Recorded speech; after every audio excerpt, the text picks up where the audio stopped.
কিছুদিন আগে মাঝামাঝি সময়ে আমার সিরাজ কবুতরগুলো অসুস্থ হয়ে গেছিল, অনেক দুর্বল হয়ে গেছিল।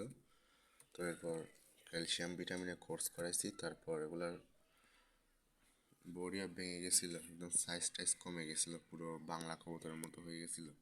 তো এরপর থেকে এগুলোরে ভিটামিন আর ক্যালসিয়ামের কোর্স করানোর পর আপাতত এখন ফিট খাওয়াচ্ছি, যাতে এগুলা আরও গ্রোথটা আগের মতো হয়ে যায়। আর এখানে ওরা তো একদম বসতেও চায় না, ওদের যে একটা বাসা করে দিছি, কোফটার ভিতর ঢুকতেও চায় না, এরা ডিমও দিচ্ছে না।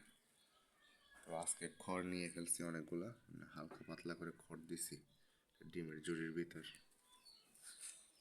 আর এদিকে এগুলার ফিডগুলা খাওয়ার জন্য আমার এই কালো ব্ল্যাক কালার নটটা বারবার চলে আসে এখানে ভিতরে। আসছে যে এত কষ্ট, মানে তারপরেও এই চলে আসে খাবারের লোভে, এই ছোট ছোট ফাঁকাগুলা দিয়ে। এ কিন্তু ভালোভাবে আসতেও পারে না, কিন্তু তারপরে চলে আসে খাবারের লোভে। আয়সা এখানে ঢুইকা পড়ে।